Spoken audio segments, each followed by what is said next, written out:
let's get some more tips in. I've been studying a little bit into ufology again, just looking for anything to pass the time. It's weird because I'm like bored, really bored lately, and yet and sort of antsy, and it's like I need to find something to do. But on the other hand, maybe not, because from what may be boredom from one perspective, like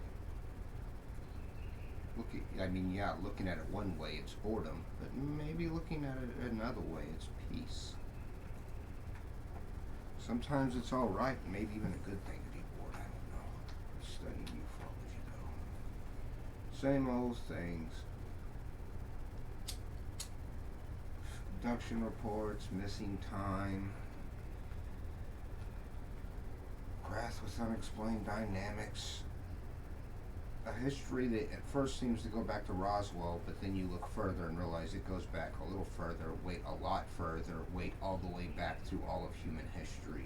There seems to be things going on. It's a neat subject. Is it real or not? It's the strangest thing. When I was 16, I fell into my first really got into ufology. I was so obsessed. And I was just a flat out full believer.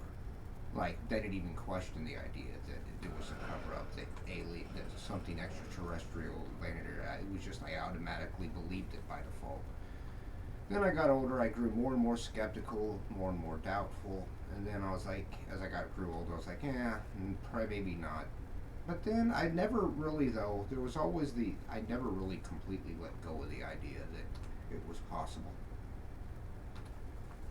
And then, the reports that had come out recently from actual government officials has, you would think, reignited my interest, but not that much. But a little bit. I guess I'm kind of trying to force it because I just want to find something interesting. So I'm rewatching a bunch of the Unsolved Mysteries episodes from the 90s about UFOs. Cool. Oh, yeah. Okay. Let me get this. Are we going to get it? Are we going to get it? This body Are we is going to get useless. this? No way! No way! We got it! We got it, you guys! We got it! We got the mount! We got the mount. Time to go ride the mount?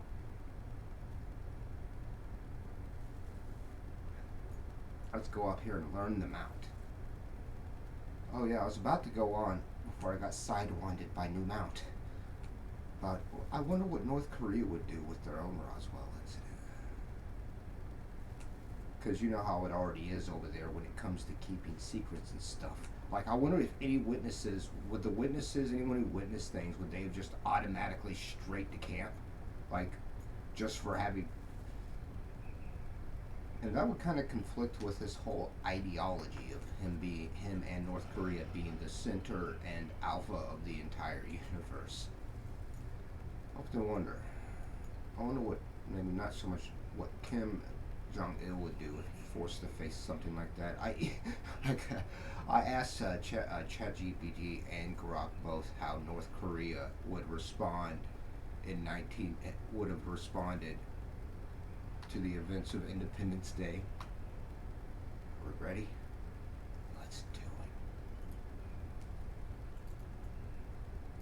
it. And in every single one, all the ones, whether it was Grok or ChatGPT, they all had one thing in common. They said that one of the things that he would do would be to say that the aliens are working with North America, with the American imperialists to overcome, to challenge juicy ideology or whatever.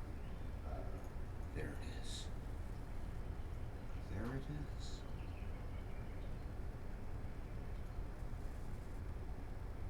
I wouldn't be surprised if in real life there was like a Roswell thing. Oh, obviously they would. The first thing they would say was their official story would. I bet that would be their cover-up story. It wouldn't be a weather balloon. Their cover-up story would be that it was American spy drone, and then they would come up with this whole story they would make this whole thing out of it to smear us, make up a whole thing around it, to completely paint us in this negative autocratic light, and them as the heroic, what is it, the heroic freedom fighters. Like, man, it's the strangest question, though. They're the two subjects I've been interested in lately, and so I guess I do what I naturally do. I crossed them over in my head, and I guess it is an interesting question to ask.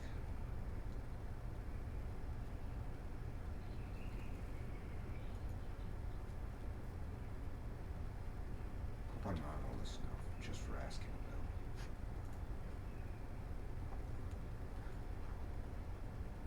though. Well, the UFO stuff is global, and it's been going on for a large portion of our history. So, and all countries report it. But so North Korea does, but they don't share anything that happens over there. So they'll especially not be sharing things that do with any UFO stuff that happens over there, especially any crashes and recoveries. So I just can't help but wonder how they would handle it, what it would do to their idea and perspective of the world. Because not only would it just be, because they would have even more reasons. They keep the littlest thing secret over there, so what would they do with the ultimate secret?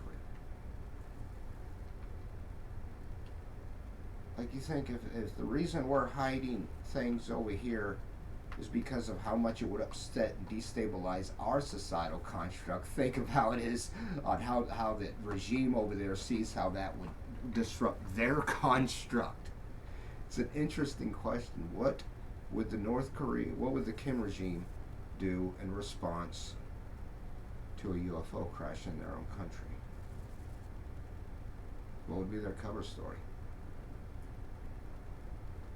But more importantly, how would they react to it behind closed doors? How would they handle it?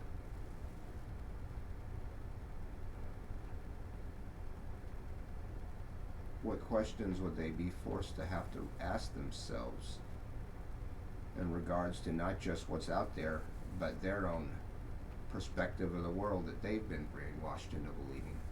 Interesting question. But yeah, I got them out. I know, I think about the weirdest things. Everyone else is thinking about the Epstein files or whatever. And this and that. And I'm over here thinking about what would North Korea do if UFO and aliens crashed there, like in Roswell? How would they handle it? See, these are the things that I'm over here thinking about. You guys can keep your that stuff.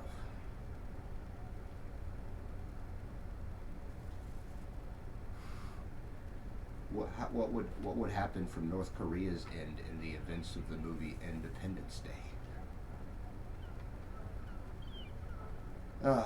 I'm probably not going to be done. I'm probably going to record more because there's more mouths to farm. There's always more mouths to farm, even after collector's bounty. Mount farming never ends, and even if I were to get them all, they would add more next patch. The hunt never ends. Alright, I'll see you guys later. Bye.